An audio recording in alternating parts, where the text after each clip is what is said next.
Well, I'm here in the studio with former Detective Constable John Wedger of the Metropolitan Police. And I first got to know John, we think about 7 years ago or something like that. And John and I met at an Alternative View conference put on by Ian Crane. I think it was the Heathrow event. Seems quite a long time ago, John. It was a while back, yeah. It was a while back. So a brief conversation in a quiet corner of a very busy room was on the subject of child abuse and what was happening, particularly in London, regarding child abuse. And at that very first meeting, John, you were able to say that in your opinion, there were some very dark things going on in London. Of course, you were talking in general terms at that stage, but you were able to start to educate me at some of the things going on around children and the abuse of children in London. And then in the subsequent years, you've had a truly amazing story, because eventually you got to the point of becoming a whistleblower, not only on the abuse of children in London, but on the cover-up of that abuse. And in the interview that you did with me, an audio interview, which is already up, it's been up on the UK Column website for some months now. In that interview, you described how you became aware that children were taken out of children's homes in London. They were essentially being groomed, prostituted out. They were being given drugs to help that process. And you were disgusted to discover that this was an open secret. Children were coming out of those homes. They were going off. They were being used as child prostitutes. They were on drugs. And the authorities, who we would expect to protect those children, so the children's home itself, charities, the local authority, politicians even, and certainly the Met Police, those authorities, in your opinion, were not only not doing their job of protecting the children, they were turning a blind eye while that abuse went on. You spoke out, and the result has been a quite unbelievable attack on you by the Metropolitan Police. So we're going to say to people watching this edition of Insight, please do listen to the audio about John, because that gives you the background. You'll find that on the UK Column website. Tonight, it's huge pleasure to have John here with me in the studio. And what we're going to do is follow some of the subsequent events. So John, just very briefly, what happened from the time that you whistle blew on this really outrageous abuse of children in London? Oh, I mean, like I mentioned in our audio interview, I genuinely thought that as soon as I whistle blew that things would start going in the right direction.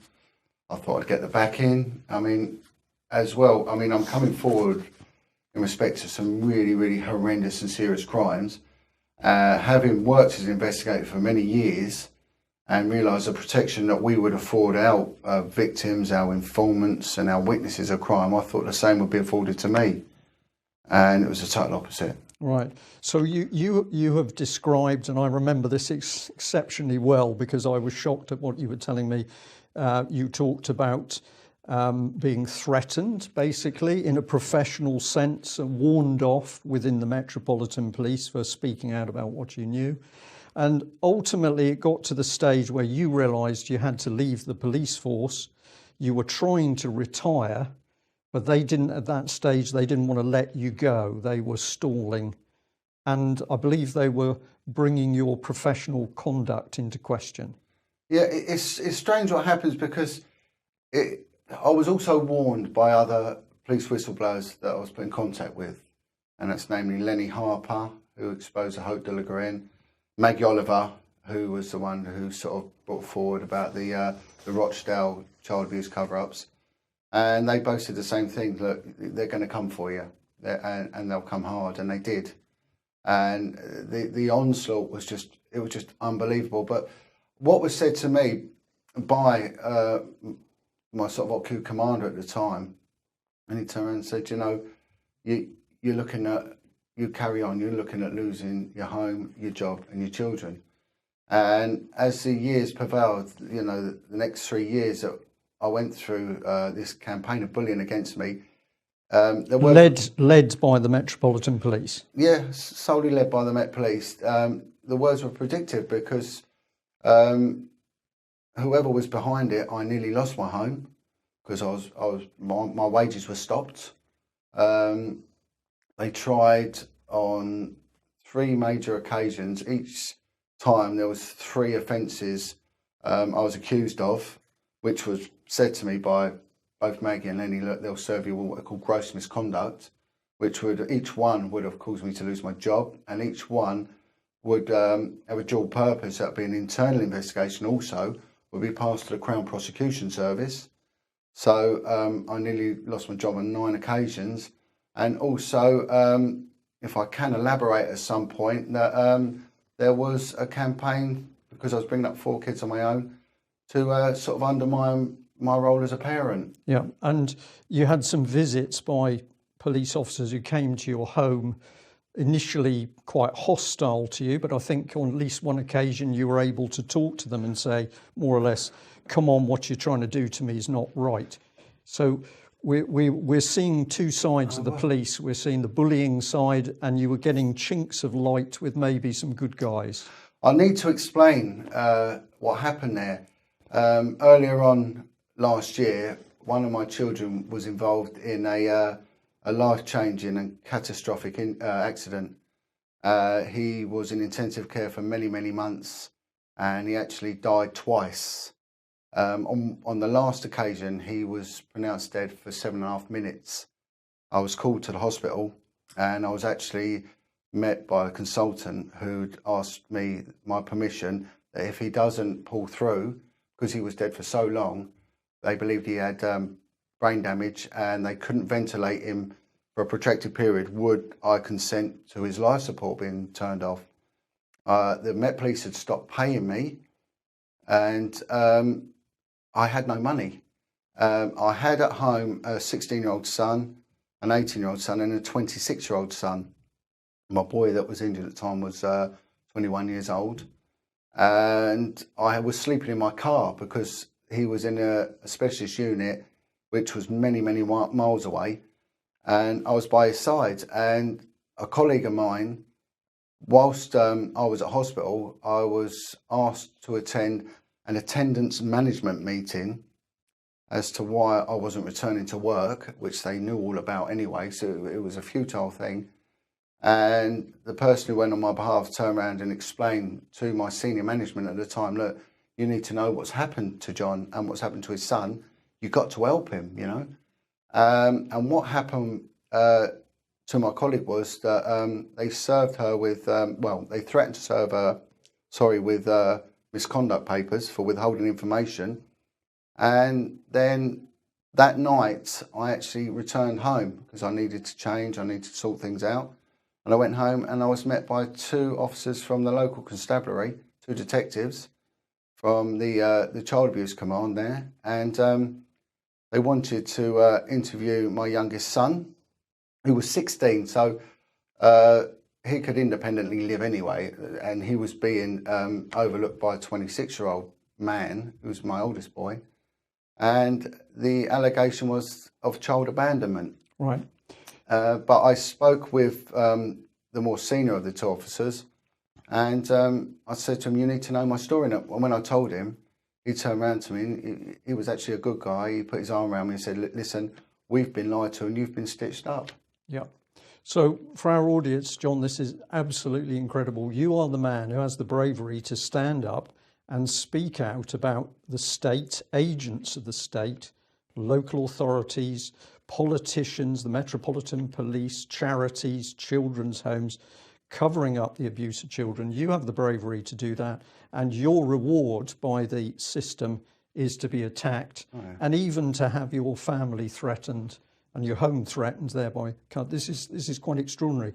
Now, we've got an eye on the clock, so we've got a lot to get through. But you did go to Mike Penning at one stage, who was the policing minister. Yep. A direct question, did he help you? Well, as I mentioned in our initial interview, I said that he was helping me. And what he did was he raised concerns to the Home Office, and he got the Home Office to instigate an independent inquiry. I was invited to the Home Office. I took along paperwork. I met with investigators from the Home Office, and there was an official handover. And at the time, I was a bit bemused because things weren't really moving. And I said, you know, maybe he might surprise me. I can't really see what he's doing at the moment, but he might surprise me. Now, what happened was the Home Office took my paperwork and never heard from them again. Even the contact number, I rang it relentlessly. They would never answer it. Now, later in last year, the end of 2017, I met again with Mike Penning. By this time, he'd been removed from his post as policing minister. And I gave him my update, and he turned around and he couldn't apologise anymore. He said, "I'm really sorry I've let you down." But I had genuine belief that the Home Office were helping you. Right. I said, "They've done nothing right." So this is an important indication here. The indication is that the Home Office would do nothing.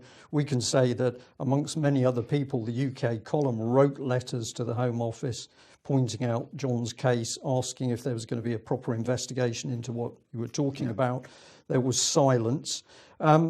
So Mike Penning left his post. Nothing was done on the information. This is the common story with the British government, that when information on the abuse of children is put in, it goes remarkably quiet. But it was Brandon Lewis who took over from Mike Penning. And did you get the opportunity to talk to him? No. Well, UK column wrote an open letter to Mr. Mike Penning enclosing the audio video interview with John, and we asked Mr. Penning as to what, Brandon Lewis, what he was going to do with that information, and utter silence, no response. And it's remarkable that it's the very same MP, Brandon Lewis, who's now become chairman of the Tory party. So I'll leave our viewers and listeners to think about that. What about Nick Hurd? That's another name that's... Well, what's happened now is that there is a Tory MP called Andrew Bridgen, who's actually been campaigning on behalf of Mike Veal, the Chief Constable of Wiltshire, right, who is doing the expose on Ted Heath. And he's approached me and he said, look, you know, this needs to be resolved. And on behalf of myself and Maggie Oliver, Andrew Bridgen wrote to Nick Hurd. Bear in mind, they're in the same party, and you know, there's only, I think, about 118 Tory MPs anyway, and wrote a lovely letter just saying these people need help, and suggested a change in the law where whistleblowers, police whistleblowers, are protected by some form of like ombudsman separate from the system. Yeah. And that any interference with a whistleblower constitutes a criminal offence. Well, can I just interject there? Is that interesting, isn't it? You're reporting a crime, you're reporting a serious crime, which was the abuse of children, prostitution, drugs, underage sex, death of children. That's criminal. You know, you are reporting criminal crimes and nothing is done. And yet we're now having to produce a system to protect the whistleblower who reports the criminal activity. This is common sense on its head, or it's a deliberate attempt, in my opinion, to protect people who are abusing children. Well, the other paradox to this is that we approached all the other agencies, the HMIC, the Inspectorate Constabularies, who said we can't interfere. The Home Office, again, we can't interfere. And we took it as far as we could, and they said, no, it's an ongoing police investigation, we can't interfere, which is absolute nonsense, because they have interfered, you know, or interjected in numerous police investigations. Yeah. I mean, the main one to note was that, you know, the Home Office got involved with the McCann case, so did the church and everything else. Yeah. I mean, even people supporting me even wrote to Vincent Nichols, Cardinal Vincent Nichols, head of the Catholic Church, who said, I will do my best to help. Right. But again, turned around and said, I can't get involved. So there is nowhere to turn. No, there's this opaque wall of nothingness the moment these crimes get reported through. Now, we mentioned Nick Hurd. Just he's taken over as policing minister from Brandon Lewis. Is that correct? It is, yeah. Yeah. And has he done anything to date? No. No. Okay. Right. So at the moment, I believe the term is that you're being described by the police as a detrimental precedent. Yeah. Is that right? Yeah. I mean, what happened is that I was put up for early retirement. And what happens is that when you go for early retirement, they've got to go through your discipline record, everything else. So every time that I was due to be put forward before the pensions agency, the Police Pensions Authority, I was served with gross misconduct papers, which means that has to be investigated. And each one could take 2 years. So bear in mind, I'm on no money. I cannot be pensioned off because I keep getting served with papers. Right. And in the end, I've got a report that's come back from the Crown Prosecution Service, who have turned around and officially stated that John Wedger's mitigation is so powerful, we could never successfully prosecute him. Even the CPS are on my, really the inference there is, what's going on. Well, the inference there for me is if the CPS, if they say that, they're actually confirming the accuracy and the validity, the power of your testimony about what was happening with the children in the first place. So originally, this is my description, as a policeman who was brave enough to whistleblow on the abuse of children, the system, that's the political system, the police system, the wider establishment system, puts you in the gutter and kicks you. Oh, yeah. We then got to the stage where the UK column did the audio interview with you. That went everywhere. Yeah. Just in a couple of sentences, did that make a difference for you? Yeah, it did. I mean, what I was told by both Lenny and Maggie, that they will come for you, and one of the safety nets you're going to get is the press. And immediately after the interview, I was met by a senior officer who gave me words of advice about talking to the press, said we will not take it any further, and bizarrely enough gave me the operating practices, and what he said, that actually we can't stop you talking to the press. That's what it said to me.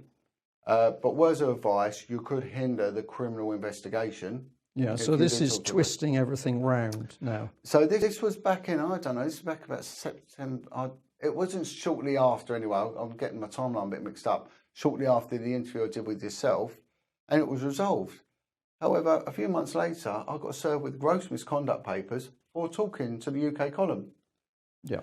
So they had 2 bites of the cherry with this. Right, but ultimately, it's done the job because you've now managed to leave the police. You've retired from the police. Well, my response to it was that, if you're going to prosecute me, and I actually wrote an open letter to the Commissioner and said, prosecute me. I will refuse to accept a magistrate's court, put me before a Crown Court, because I've got the truth. Yeah. And the public response was unanimous in my favour. Yeah, that's excellent. Right, now, I'll just finish on this bit. I've got a piece of paper in front of me, which is notice of alleged breach of the standards of professional behaviour. I find this a remarkable document.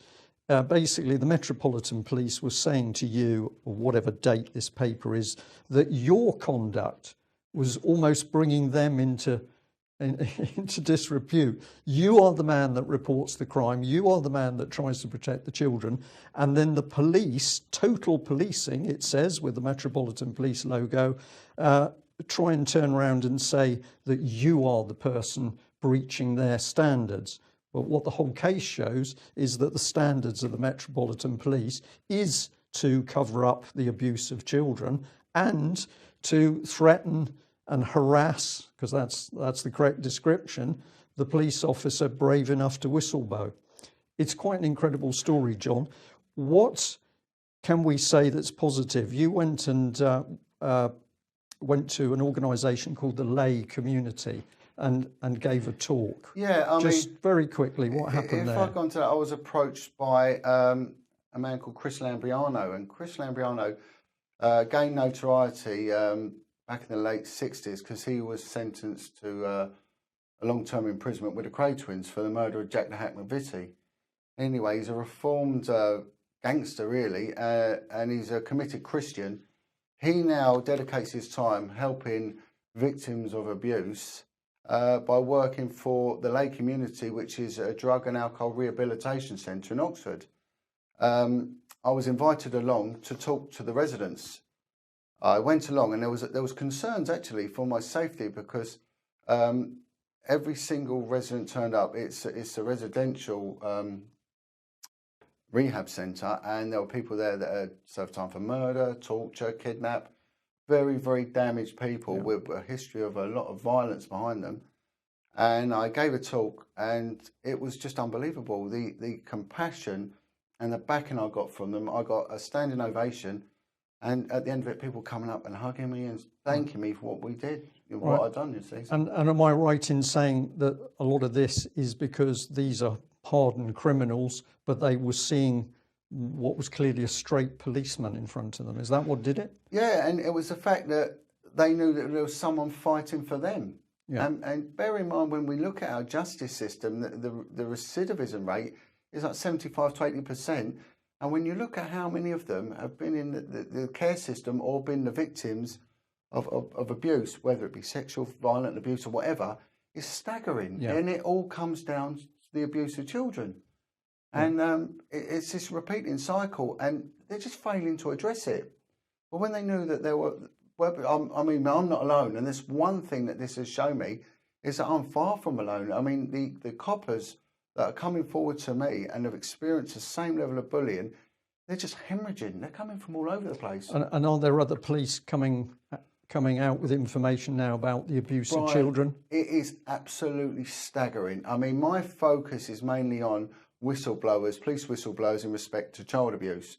There's one or two side issues that come into me, but what is apparent is, like I said on the first interview with you, there's an algorithm of bullying. Yeah. And it's exactly the same. It doesn't matter whether they come from Avon and Somerset, whether they come from Strathclyde or the West Mids or whatever. It's exactly the same campaign of bullying. Right. If I try to rationalise that, why this should be, if I try and say what would cause such a thing, what I come down to is that you have an organisation, the police in its various districts, and they are covering something up. There's a sense of fear in the management. If you get a little bit above your station, you've got to be squashed because you could be dangerous. And the thing that you've pointed out is that if you take one crime that would bring large parts of the police or the establishment down, it's got to be the abuse of children. Oh, it is. So it's fear factor, I think, is part of this. This is a common denominator with all of it. What would you say to encourage other policemen and women who are perhaps seeing things but don't know whether to speak out? What would you say to them? I'm glad you've asked me this, because I get asked this as well. And what was said to me is that, John, people are frightened. This has come from other coppers, said, look, people are frightened. Now, firstly, as a police officer, you take an oath, and your oath is that you act without fear or favour. And I say, where does the fear really lie? You've got a duty in office, and you've got a moral duty as well, because we're talking about the most vulnerable in a society, which is the children. And the fear for me, it lies with, not with what I've done or what they should be doing. The real fear, for example, it's that poor little kid in a kid's home, in the middle of the night, is getting that blanket taken from over him. That's where the fear lies. I mean, what the police do, okay, it's a bit destabilising and it's a huge inconvenience, but you've got an oath to act without fear or favour. Yeah. And I say, do the right thing. Do the right thing, because anyone who attacks you for doing it, that's a criminal act, not what you're doing. And ultimately, this is something you've got to deal with inside yourself. Your conscience said, I can't carry on without speaking out on this. Brian, if I may quote Edmund Blake, and he made quite a profound statement. He said, in order for the triumph of evil, it takes but for good men to do nothing. Yeah. And that is it in a nutshell. And I'm not in a game. To do nothing is not an option. We do nothing. Children continue to be hurt. Yeah. We have to do something. And that's all of us. That's not just the police. That's all of us who know. That's all of us who understand. And that's, of course, all the members of our audience that understand. It's not enough to watch a programme like this to hear the truth about what's going on.